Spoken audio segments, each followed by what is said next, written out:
Et dans 3h47, le 14 novembre 1944, Prusse orientale. Gustave Lemaire se tenait devant la fenêtre de sa cuisine et observait quelque chose qui lui glaçait le sang. Dans la pénombre de l'aube, à peine visible dans la première lueur du jour, des chars soviétiques déferlaient sur son village. 12 T-34, leur silhouette caractéristique, absolument inconfondable. Dans quelques minutes, ils atteindraient sa maison. Sa famille dormait encore paisiblement dans leur lit. Et Gustave, un paysan de 54 ans, sans aucune formation militaire, devait prendre une décision qui entrerait dans l'histoire. Ce qui allait se passer dans les 6 heures suivantes allait pousser les commandants de chars soviétiques au désespoir et laisser les officiers allemands pantelants d'admiration. Car voici la vérité, une vérité que personne n'aurait pu imaginer. Un seul homme, armé de rien d'autre que sa connaissance du terrain, et d'un plan désespéré, allait stopper toute une compagnie de chars, pas avec des Panzerfaust, pas avec des mines, mais avec une astuce si simple qu'elle n'aurait jamais dû fonctionner. Dans les prochaines minutes, vous allez découvrir comment un paysan, sans la moindre arme militaire, a mis hors de combat 12 chars soviétiques, et pourquoi cet incident a ensuite été utilisé dans les manuels de formation de la Wehrmacht, comme un exemple de résistance improvisée. Avant de continuer, si vous appréciez ce genre d'histoire, abonnez-vous maintenant, ça ne coûte rien et ça nous aide énormément. Alors, continuons. Pour comprendre ce que Gustave Lemaire a fait ce matin de novembre, il faut d'abord comprendre la situation dans laquelle se trouvait la Prusse orientale. En cet automne 1944, l'offensive soviétique avait percé les lignes allemandes. Partout, des unités blindées déferlaient à travers les brèches. Souvent plus vite que la Wehrmacht ne pouvait réagir. Les villages étaient submergés avant même que la moindre résistance puisse s'organiser. Les T-34 étaient à ce moment-là l'épine dorsale de la force blindée soviétique. Plus de 50 000 exemplaires avaient été produits pendant la guerre. Ils étaient rapides, fiables et utilisés en masse, pratiquement inarrêtables. Le village de Kirchbach, où vivait Gustave Lemaire, se trouvait directement sur la ligne de mire d'une avant-garde soviétique. L'unité allemande la plus proche était à 18 km. Il n'y avait pas de barrage anti-chars, pas de mines, pas de défenseurs, seulement des civils, des femmes, des enfants, des vieillards. Gustave Lemaire était paysan sur cette terre depuis 32 ans. Il connaissait chaque chemin, chaque fossé, chaque mare dans un rayon de 10 km. Il savait où le sol se ramollissait tellement en automne que même les charrettes à bœuf s'embourbaient. Il connaissait les endroits où la nappe phréatique était si haute que même une légère pluie créait des bourbiers de 2 mètres de profondeur. Et il savait quelque chose que les commandants de chars soviétiques ignoraient. La seule route traversant Kirchbach passait par un terrain que les habitants appelaient le champ maudit. Le champ maudit était un champ qui, par temps normal, semblait solide et praticable. La surface était sèche, la végétation dense, mais en dessous, à seulement 30 cm de la surface, se trouvait une couche d'argile et de tourbe qui cédait à la moindre pression. En été, on pouvait marcher dessus. En automne, après les pluies, le champ maudit se transformait en un piège mortel. Au fil des années, Gustave avait vu des dizaines de fois des charrettes et même des tracteurs s'embourber dans ce champ. Une fois, il avait fallu 3 jours pour sortir un tracteur avec des bœufs et des treuils. Et c'était un tracteur pesant peut-être 3 tonnes. Un T-34 pesait 26 tonnes. Quand Gustave vit les chars soviétiques approcher de son village, il prit une décision en quelques secondes. Il réveilla sa femme, Mathilde, et ses 2 filles, et leur ordonna de descendre à la cave et de se tenir tranquilles. Puis il saisit sa lanterne de ferme et courut dans l'obscurité. Ce qu'il avait l'intention de faire était en réalité absurde. Il voulait détourner la colonne de chars de la route principale et la diriger vers le champ maudit. Pour cela, il devait faire deux choses. Faire apparaître la route normale comme impraticable et rendre visible un itinéraire alternatif qui mènerait directement dans le piège. Gustave courut vers l'entrée est du village, où la route principale menait au village. Là, il y avait un vieux pont de pierre au-dessus d'un petit ruisseau. Le pont était solide, aurait facilement pu supporter des chars. Mais Gustave prit rapidement plusieurs planches dans un hangar voisin et les plaça en travers du pont, avec quelques vieux tonneaux et une charrette renversée. Ce n'était pas un véritable barrage. N'importe quel char aurait pu simplement l'écraser. Mais dans l'obscurité, à 200 mètres de distance, cela ressemblait à une barricade improvisée. Exactement ce qu'un commandant soviétique s'attendrait à voir, si des troupes allemandes défendaient un village. Puis Gustave courut vers le chemin de terre ouest.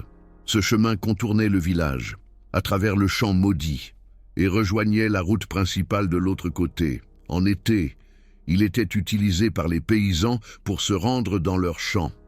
En automne, tout le monde l'évitait, s'il tenait à son véhicule. Gustave posa sa lanterne au début du chemin, où elle était visible depuis la route principale. Puis il disposa d'autres lanternes le long du chemin qu'il avait prises dans les granges voisines. Cela ressemblait à des balises pour un itinéraire de contournement sûr, exactement comme les pionniers allemands marqueraient un itinéraire d'avancée alternatif.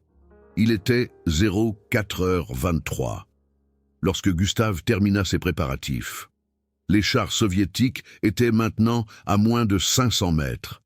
Il pouvait entendre le cliquetis des chenilles, le grondement profond des moteurs, 12 monstres d'acier qui déferlaient sur son petit village. Gustave se cacha derrière une meule de foin et attendit.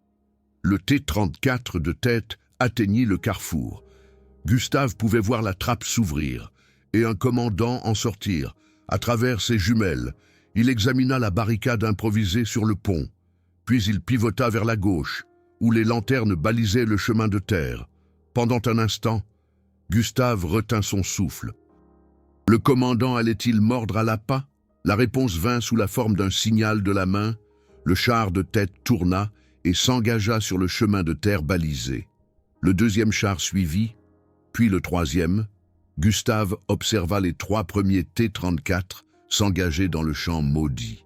La surface tenait encore. Les chars avançaient à environ 15 km par heure.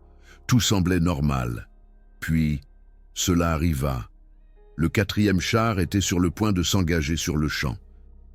Et quand le char de tête bascula soudainement vers l'avant, ses chenilles s'enfoncèrent dans le sol, mais ne trouvèrent aucune prise. En quelques secondes, l'avant du T-34 s'enfonça dans le bourbier, jusqu'au bord de la caisse. Le moteur hurla. Les chenilles projetèrent de la boue dans les airs, mais c'était sans espoir. Le deuxième char tenta une manœuvre d'évitement, mais il était trop tard. Lui aussi, il s'enfonça dans cette surface très trompeuse et sombra. Le troisième char, qui essaya de freiner, glissa latéralement et se retrouva en biais dans une mare de boue dont il ne put plus s'extraire. En moins d'une minute, 3 T-34 étaient embourbés. Leurs équipages en sortirent, en jurant et en criant.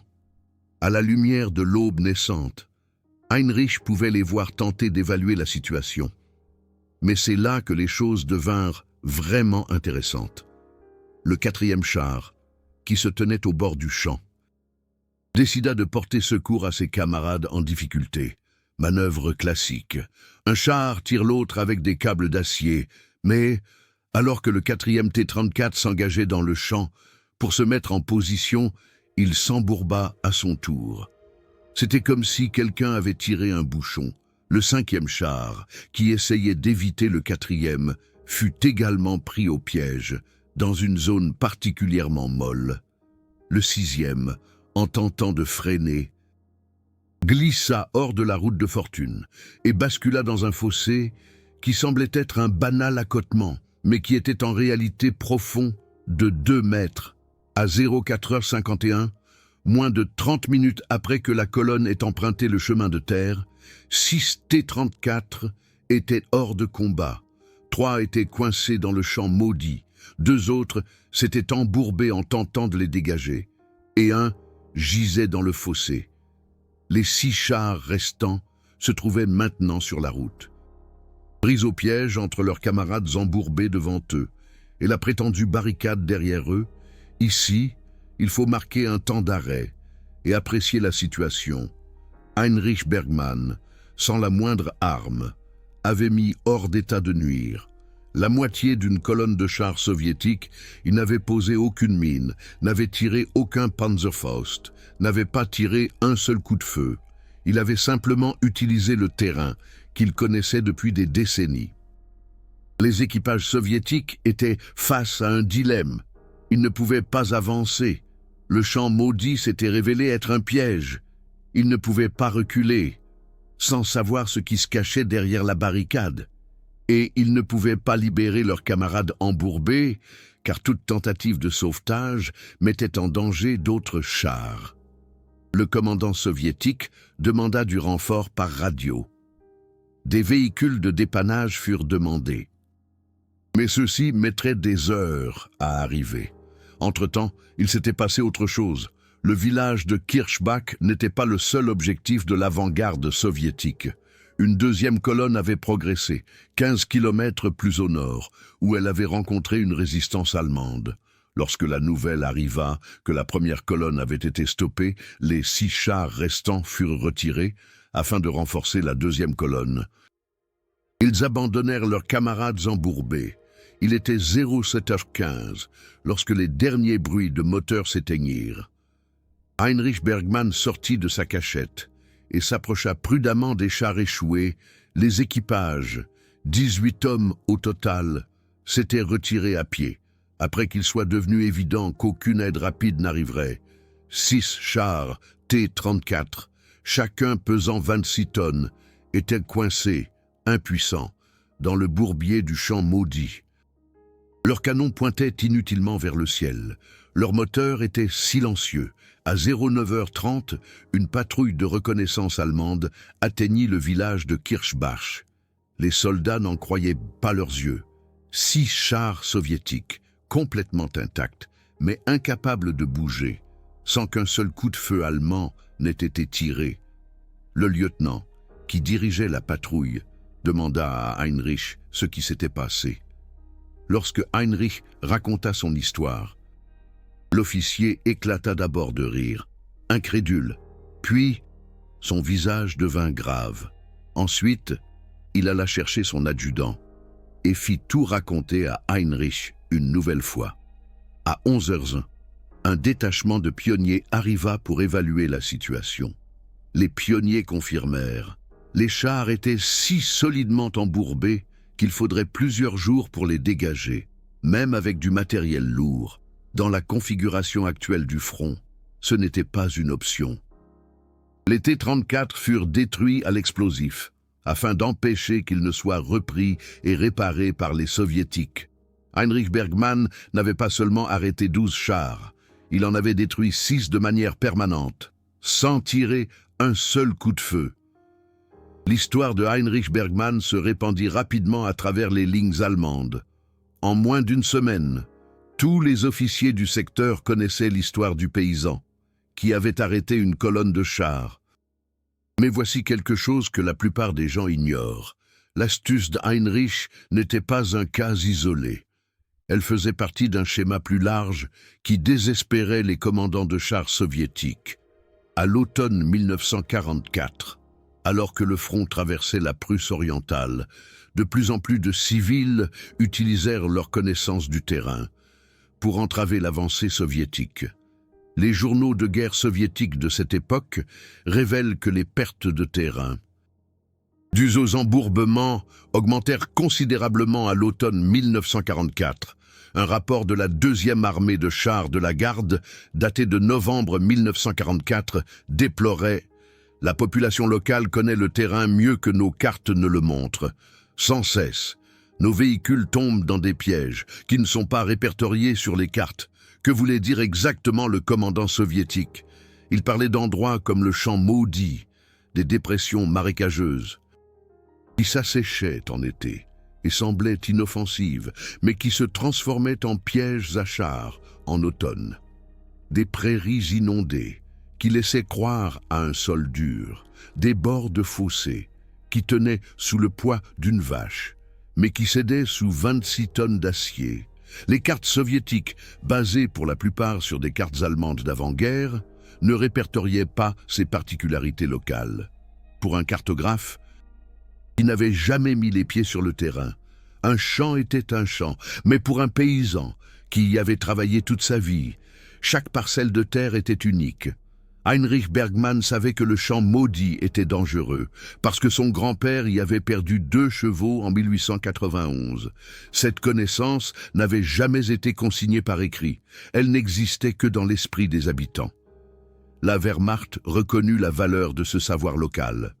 En décembre 1944, des protocoles d'interrogatoire spéciaux furent introduits afin de recueillir des informations auprès des civils sur les particularités du terrain, des questions telles que « Où le bétail s'embourbe-t-il ? Quels chemins ne sont pas utilisés en automne ? Y a-t-il des endroits qui semblent solides, mais qui ne le sont pas ?» Ces informations alimentèrent des plans de défense improvisés. Certains villages furent intentionnellement laissés sans défense, parce qu'on savait que les chars ennemis, en se rendant là-bas, tomberaient dans des pièges naturels. Mais revenons à Heinrich Bergmann. Qu'advint-il de l'homme qui avait arrêté 12 chars? Dans un premier temps, Heinrich fut célébré comme un héros. Le commandant du prochain point d'appui allemand vint personnellement lui serrer la main. On parlait d'une distinction, peut-être la croix du mérite de guerre, qui pouvait aussi être décernée aux civils. Mais ensuite, vint l'hiver 1944-45, le front se rapprochait.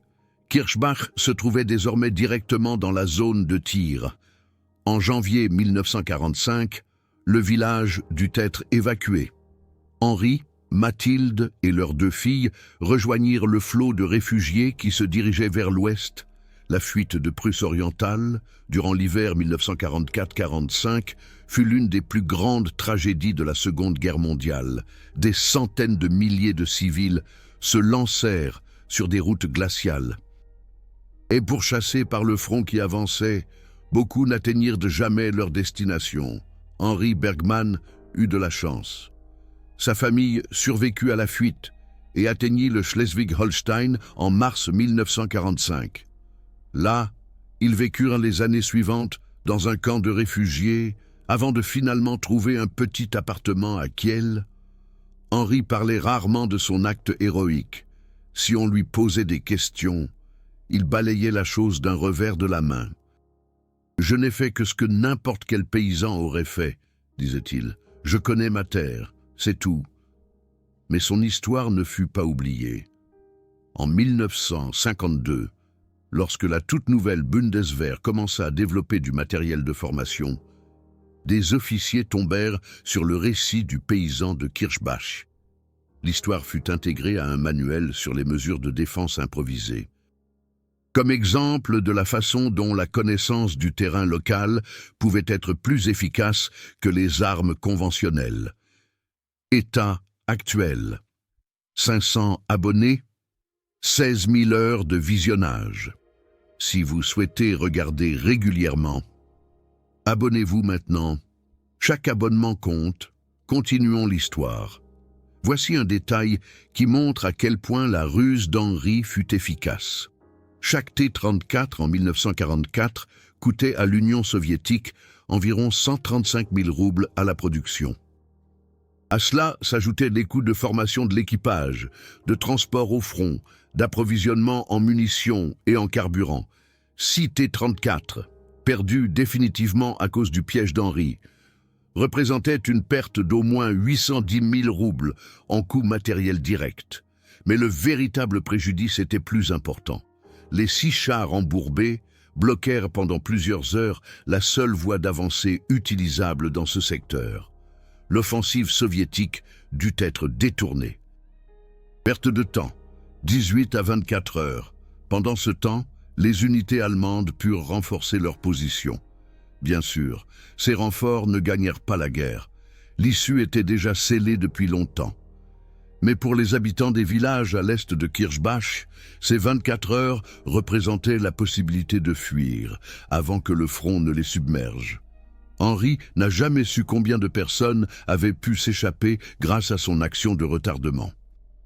Il savait seulement qu'il avait fait ce qu'il pouvait, avec ce qu'il avait. Laissez-moi maintenant vous parler des aspects tactiques qui rendirent la ruse d'Henri si efficace. Premièrement, la psychologie du contournement. Les commandants de chars soviétiques étaient entraînés à contourner la résistance, si possible. Une barricade, même faible, signalait une résistance. La réaction naturelle était de chercher un autre chemin. Henri exploita précisément cet instinct. En bloquant le pont avec des décombres, tout en indiquant une voie de contournement apparemment sûre, il dirigea les chars exactement là où il voulait qu'ils aillent. Il ne combattit pas leur force. Il utilisa leur logique contre eux. Deuxièmement, le camouflage du piège. Le champ maudit ressemblait, dans l'obscurité, à n'importe quel autre champ, même en plein jour. Le danger n'était pas évident. La surface était suffisamment ferme pour supporter le poids des premiers chars sur quelques mètres. Ce n'est que lorsqu'ils avaient suffisamment pénétré dans le champ pour ne plus pouvoir reculer que le sol cédait. C'est un principe important.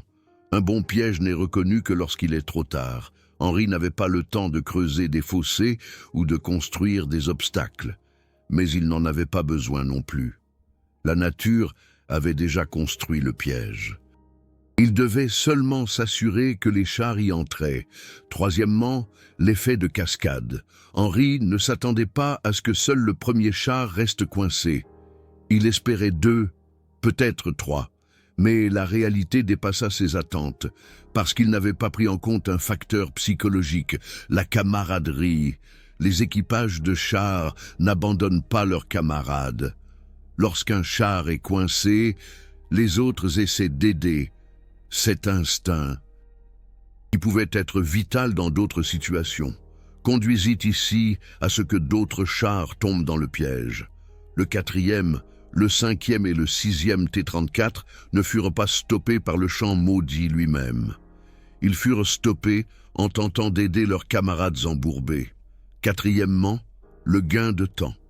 Henri ne pouvait pas arrêter les chars définitivement.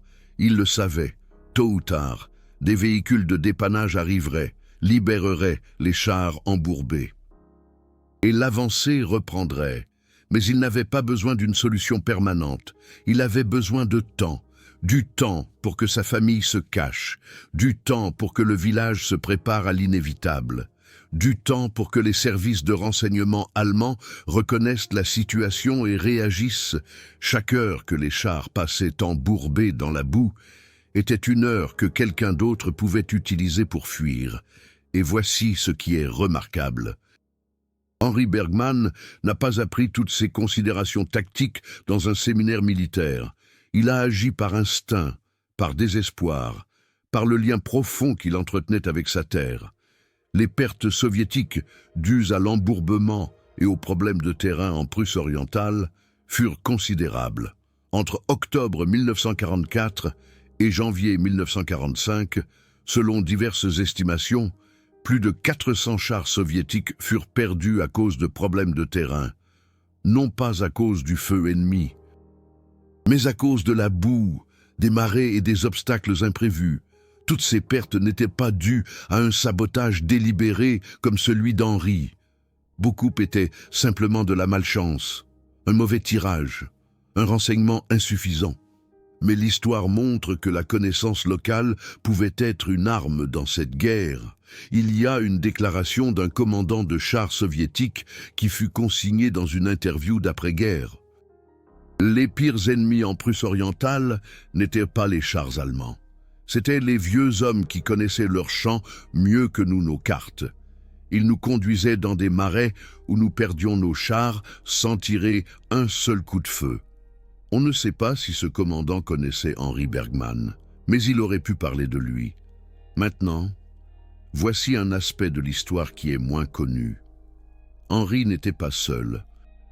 La même nuit où Henri attira la colonne de chars dans le champ maudit, un autre paysan, à 60 kilomètres plus au nord, mena une action similaire. Wilhelm Krause, 62 ans, du village de Marienthal, a exploité un lac gelé, dont la glace n'était que partiellement solide.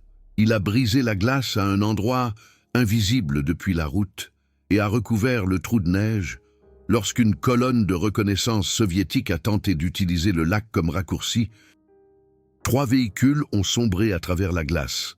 Des récits similaires proviennent de dizaines de villages le long du front de Prusse orientale. De vieux hommes, des femmes, même des adolescents, ont utilisé leur connaissance du terrain pour entraver l'avancée. Ils n'ont pas créé de barricades, ils n'ont pas tendu de pièges au sens classique du terme. Ils ont simplement dirigé les ennemis là où la nature les arrêterait.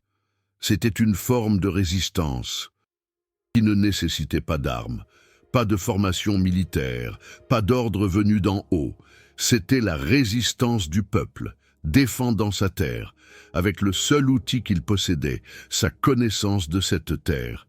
Et ici, nous devons être honnêtes. Cette résistance ne pouvait pas renverser le cours de la guerre. La supériorité soviétique était trop grande, la position allemande trop faible, l'issue trop évidente. Pour chaque char embourbé, une centaine d'autres arrivaient. Mais pour les habitants des villages, il ne s'agissait pas de gagner la guerre. Il s'agissait d'avoir un jour de plus, une heure de plus, une chance de plus de mettre leurs familles en sécurité. Heinrich Bergmann ne se battait pas pour le Reich, il se battait pour sa maison, son village, sa famille. Il se battait avec ce qu'il avait, contre quelque chose qu'il ne pouvait pas arrêter. Et il a gagné, au moins pour une nuit. Au moins dans sa petite portion du front. C'est peut-être la leçon la plus importante de cette histoire. Les héros ne sont pas toujours des soldats avec des décorations et des armes. Parfois, ce sont des paysans avec des lanternes et une connaissance des lieux. Parfois, le plus grand acte d'héroïsme n'est pas une attaque, mais un retardement. Pas une victoire, mais un sursis. Heinrich Bergmann est décédé en 1971 à Kiel, 27 ans après son acte héroïque. Il a vécu 81 ans. Sa femme, Marthe, est décédée en 1968. Ses 2 filles sont toujours vivantes, désormais elles-mêmes grand-mères, dans la famille. L'histoire est toujours racontée.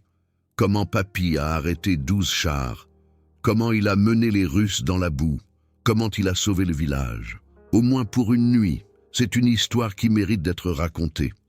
Non pas parce qu'elle aurait changé la guerre, mais parce qu'elle montre ce qu'un seul homme peut faire.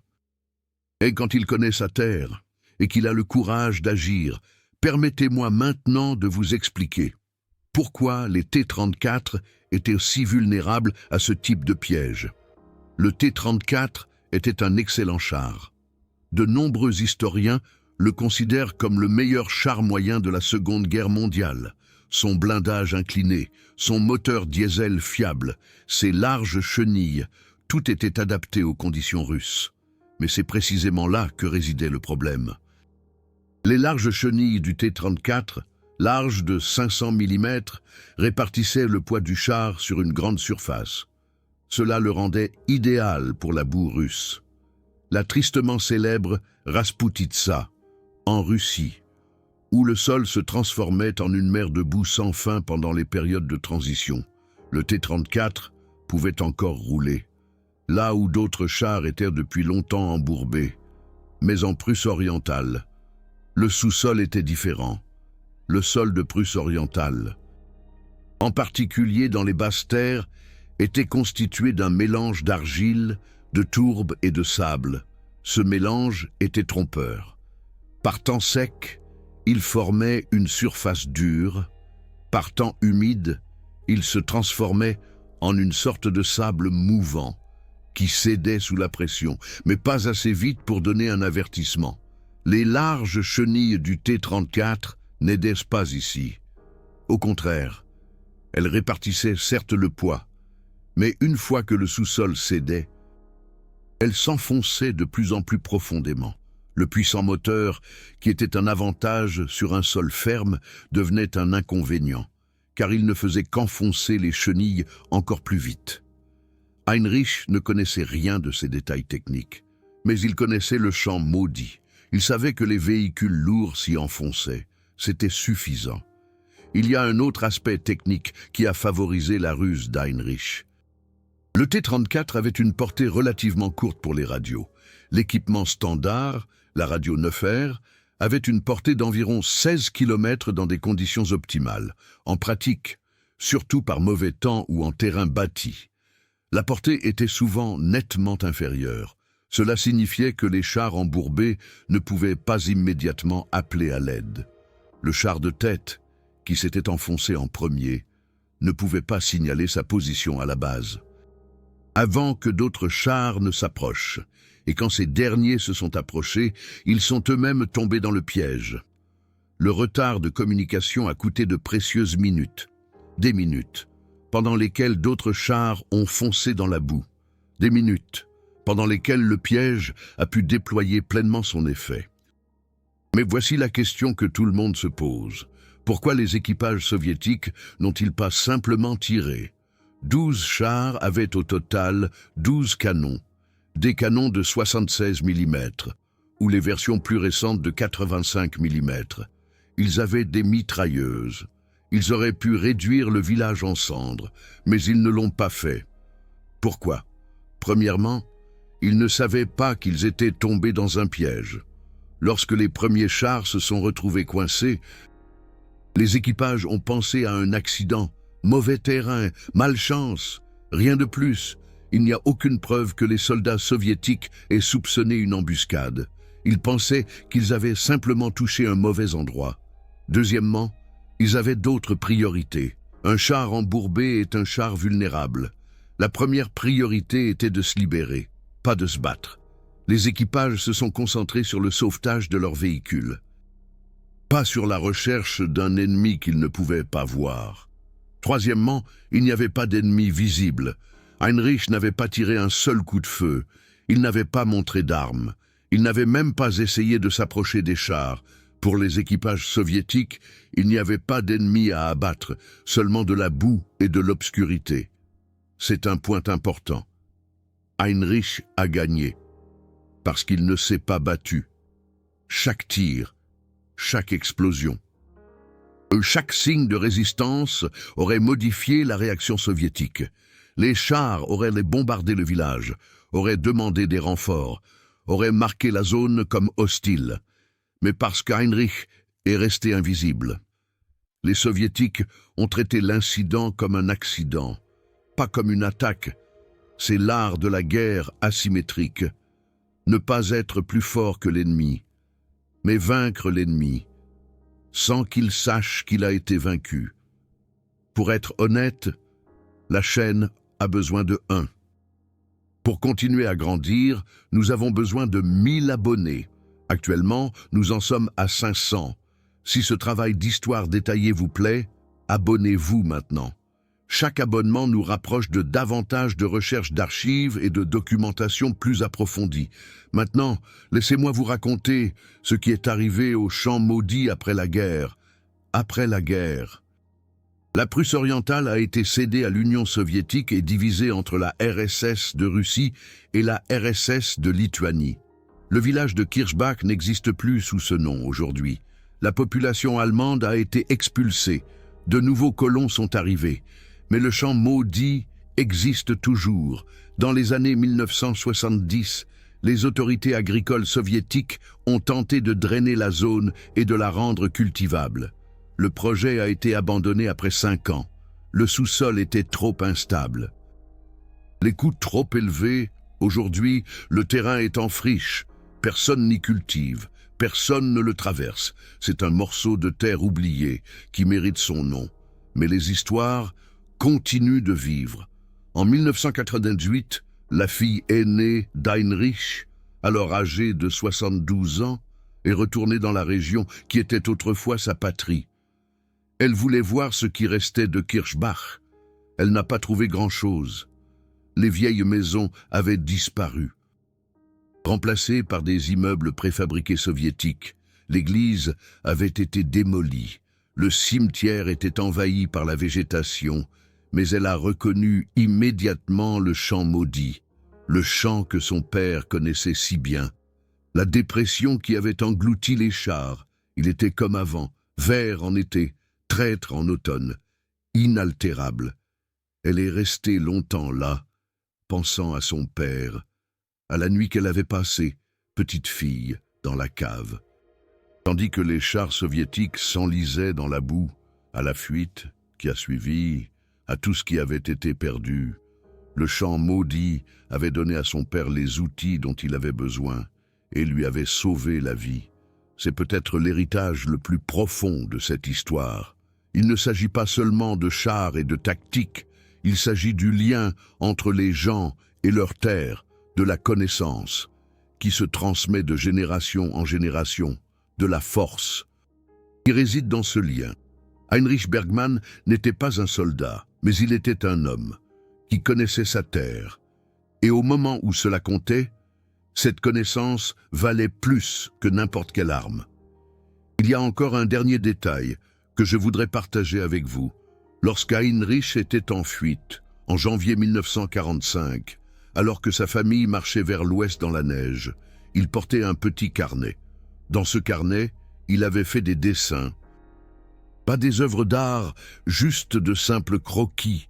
Il montrait les champs, les chemins, les particularités de sa terre, le champ maudit, les endroits où les charrettes s'enlisaient, les chemins qui étaient sûrs en automne. Il a porté ce carnet tout le long du chemin jusqu'au Schleswig-Holstein.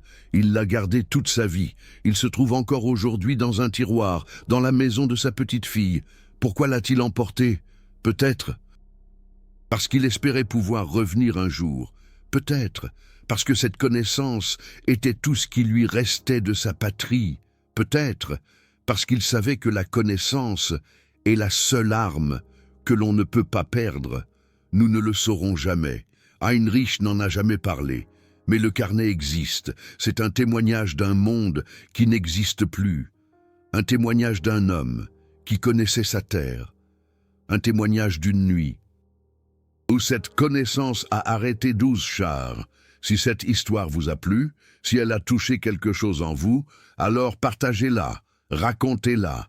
Parce que l'histoire meurt. Si personne ne la raconte, Heinrich Bergmann mérite que l'on se souvienne de lui, non pas comme un héros au sens traditionnel du terme, mais comme un homme qui a fait ce qu'il pouvait, avec ce qu'il avait, dans une situation qu'il ne pouvait pas contrôler. C'est peut-être la forme d'héroïsme la plus humaine qui soit.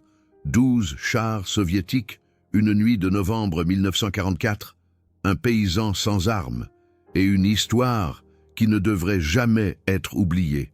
Ce ne sont pas seulement des statistiques tirées d'archives poussiéreuses, ce sont les moments qui ont décidé du destin de millions de personnes, de vraies personnes, de vraies décisions, de vraies conséquences. Ces histoires ne doivent jamais être oubliées. Si ces vérités historiques sont importantes pour vous, alors soutenez-moi avec les Super Thanks de YouTube, le cœur doré en bas. Chaque Super Thanks me permet de passer des semaines dans les archives, de numériser des documents rares et de faire émerger de telles histoires oubliées. Maintenant, je serais intéressé de savoir, y a-t-il des histoires similaires dans votre famille? Des histoires de personnes qui ont improvisé en temps de crise, qui ont utilisé leur terre, leurs compétences, leurs connaissances pour tenter l'impossible? Écrivez-les dans les commentaires, parce que chaque histoire mérite d'être racontée.